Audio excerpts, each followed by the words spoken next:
Okay, we're in London talking to Morrissey from the Smiths. Welcome back to Australian Radio. Oh, hello everybody. Meat is Murder is the latest album that's come out. Quite dense lyrically, in keeping with the rest of the Smiths' works, and a very English of albums. Do you think that the fact that it's sort of essentially English, is that's going to be a hindrance to you? Well, it hasn't been, because the LP has sold quite well almost everywhere, which is quite curious to me, because we've not really travelled much, really. We tend to keep ourselves, quite wrongly I'll admit, deeply rooted in England. But the facts are that the LP has sold. Oh dear. And so I don't see that as a problem in the least, no. Right, you're not worried about that? Well, I think I'd be worried if it wasn't selling in various places. That would worry me. But it is, so I'm happy. Okay, your plans for the moment, I believe you're about to embark on... Yes, we're about to leave for Italy and Spain, and then America, which is obviously a new adventure for us. We've never been to any of those places, so it's interesting. It's very fascinating. But we have very good reports from all of those countries, so it should be good. Right. Meat is Murder is a lot harder and more direct. Why was that? Because I don't really think that you can write a song about animal slaughter without it being quite strong. So it really had to be. But I think as individuals, when we came to record the LP, we were quite angered. We were quite distraught about the way we had been treated by the music industry generally over the previous 12 months. So I think we felt quite alone and quite in control. So it was good, I think. Right. Is the title of the album just your view, or was it like a group decision? You all decided on that? I decided it, but it was obviously behind the title was Total Unity. But it was initially my decision. Right. Again, some ambiguity. Not going very well, am I? Some ambiguous lyrics. Purposely so? Well, of course, yes. I mean, it serves to make people's lives slightly more interesting. Yes, I mean, I don't want the words to be bland. I don't want them to be black and white, really. People have to slip their own interpretations hither and thither. So, I mean, life without ambiguity is quite boring. Don't you agree? Entirely. Oh, no you don't, be honest. You write from both experience and observation. Yes, which covers almost all ground, because one can observe almost anything. Sure, okay, but do you think that your writing will move towards more observation as you grow older, as you become more embroiled in the music? I don't know. I sincerely hope not. I don't think so. I have quite a stack of issues that have yet to be that must be ploughed through. I think when the time arrives when I'm stuck and I have to really sit down and think and say, well, what on earth am I doing? I think I'd probably stop then, because I don't want it to be seen as a profession, as a cloak. It has to be real. It has to come from inside me, everything that I say. And if it doesn't, then, away I go. And everybody sighs. What with relief? Yes. What are the things that make you angriest? Almost everything. I mean, you name it. It annoys me terribly. I suppose I'm quite easily angered. And there's so many things, certainly within the music industry, but if you mean things outside, there's lots of political issues that irk me. I'm quite an irkable person, but I get angry by almost everything, which is quite satisfying. You don't think that could get to be unhealthy at all? Not really. I can't see how. I'm not doing so badly for somebody who's incredibly angered and quite obviously endlessly miserable. I'm doing okay. You seem to be remarkably happy. It's only a facade. Quite a few violent themes, you're Yes. dealing with. Do you think that you should meet violence with violence? Yes, I do. I mean, life is quite violent, let's be honest. It wasn't meant to be a dance record. The whole thing was supposed to describe life as it is lived, instead of, as with most modern records, portray life as it is not. Life as we do not live it. So the record had to be, here we go again, life as it is lived. So I wanted to be very real, and I think we just about managed that. Could you give us a bit of background to the song The Rusholme Ruffians? Yes, it's about fairgrounds in Manchester. As a child, they were always an annual, a great annual importance. These fairgrounds, which would be erected on barren land and not out there, and very violent places where one learns a great deal about life. Very vicious places also. It seemed to be on this patch of land everybody had free rein to be as wild and be as free thinking and nauseating as possible. And it's very interesting. But obviously, I mean, this undercurrent of total violence on this patch of land where everybody gets together to have fun, generally. But on Manchester Council estates, certainly in the place Rusholme, it was the only thing that people had. It was the only distraction and the only pleasurable distraction that people had. And they turned it into total horror. Right, and you used to frequent these places each year? Oh, you couldn't keep me away from them, yes. Well, what was the attraction? I don't know. I quite like the idea of seeing human beings living on the emotional edge and kind of their emotions brewing beyond the brim, which is quite a hard thing to say. But it was quite interesting, fascinating. Such fairs, do they still exist? What, with me? No, physically in Britain, that kind of thing. They still good take heavens, place? they do now, yes, but now they're not just restricted to fairgrounds, which is the big moral modern dilemma. They're much more widespread now. Right, okay. No, we're fast. Almost some elements of humour there. Yes, almost, if you dig deep enough. Dropping your trousers to the Queen. Yes. Well, she probably wouldn't find that humorous. Lots of other people would, I'm sure. Yes, I'm sure they would. Yes, must I explain this? Yeah, of course. Oh. Dropping one's trousers to the Queen. How can this be explained? A new movement afoot, I think. I don't like royalty, and I wanted to write some and make some anti-royalist statement. But really, when they have been made on the very bleak, isolated case in the past that they've been made, they've been too, they've been quite intangible, if that's the word. It probably isn't, and a bit too shallow, and a bit too brutal, and a bit too overtly political. I wanted to say something that was very strong, yet with an undercurrent of absurdity about it. But in a way, it's not absurd. I mean, the way I feel about royalty is that I really don't even want to discuss it. Just let's drop our well, maybe not. Let's move on.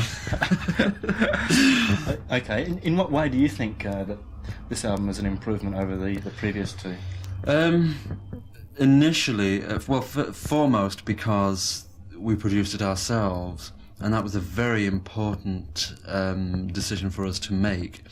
For the first time, we were on our own, and we had we were devoid, if you like, of any other influence or participation, which I think is quite an extraordinary situation for a group to be in, because groups are so used to being pampered and being told and being surrounded by lots of people. But for us, we were on our own in the studio, and it was so easy. It was so easy that the first one was very, very difficult to make for the opposite reason. So we could see things quite clearly, and we knew what we had to do, and we did it. Are the Smiths insular? I don't know. I mean, believe it or not, I'm sure. I've been asked this question before, and I don't really know how to answer it. I think that I always say that the Smiths speak for everybody, but people don't really seem to believe me when I say that. But that's the standpoint. We try to reach and speak to for everybody. It sounds quite a mammoth task. Well, it is actually. Okay, I had to change the topic completely. Pete Burns, yes. he appeared on stage with you. Why did that come about? Well, I don't really know. Suddenly he was there. No, it was quite planned. He popped up out of a trap door. He was there throughout the day, and we just thought, well, this was the last night of a very long tour, and we wanted to do something different, something with a twist, literally, and so we just twisted him. So he just came on stage, and it was dramatically under-rehearsed and incredibly clumsy, as I'm sure you noticed, but so what? It was quite topical anyway. It was. Everybody hates us now, which is quite topical. Would you ever consider working with Sandy Shaw again? Yes, we might be doing this in a few weeks. We've written a song which we want her to tackle, and and hopefully she'll tackle it in a few weeks. Looking back on her version of Hand in Glove, how do you feel about that in retrospect? In retrospect, I feel I've got two feelings. I think from a recording point of view, it was a tremendous success. I think from a sales point of view, it wasn't. I mean, in this country, it was a hit. It did quite well. It reached 27, I think, but it should have done much more, and I feel slightly angered because of that.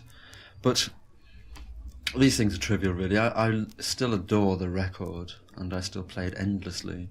So that, I suppose, is the only success that we really need to care about. Right. When you first started, what was it about Johnny Marr's music that attracted you? I think it was still...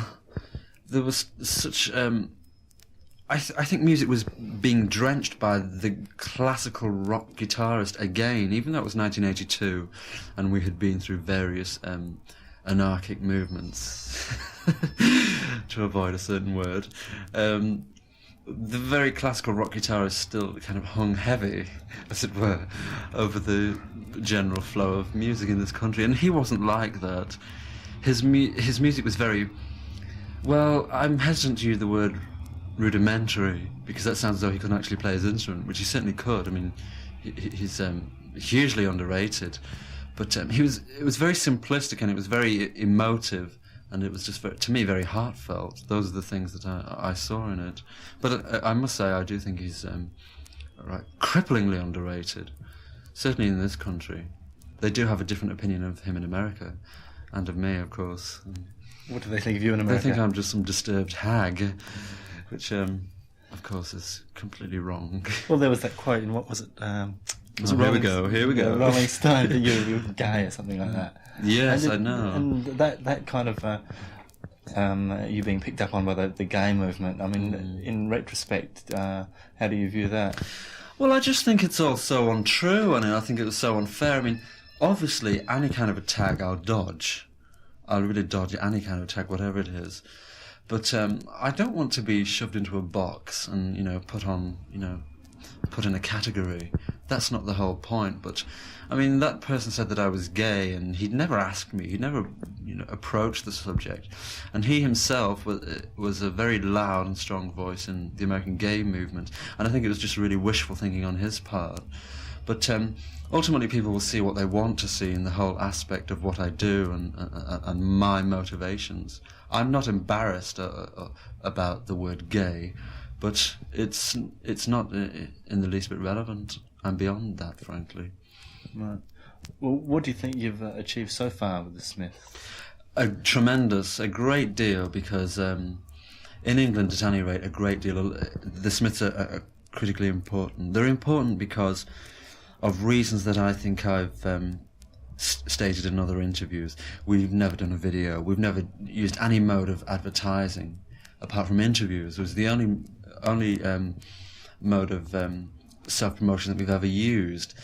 And the fact that we can become so successful using no tools or props whatsoever, really says a great deal about the foundations of commercial success in England. It really questions many things. And there are many programs that we won't do. There are lots of things that we won't do, and this makes us very problematical and very difficult, it seems. But I think we've challenged the music industry, and we've won, which is quite remarkable, because although the music industry in England still say no to the Smiths, the people say yes, and that's more important to me. I mean, obviously the LP Mita's Murder went to #1 after 3 days of release here, which is quite remarkable because we didn't spend a solitary penny on promotion. So I think it questions a lot of the cemented ethics that so many middle-aged music corporates still insist are quite crucial in music today. Right. So in that way, do you feel any kind of empathy with that particular movement of a few years ago that you wouldn't? That we haven't mentioned. I do feel empathy, but I think I just feel anger because it was so short-lived and it was so unmemorable. I mean, I can't really remember any of the songs that counted. I think it was just...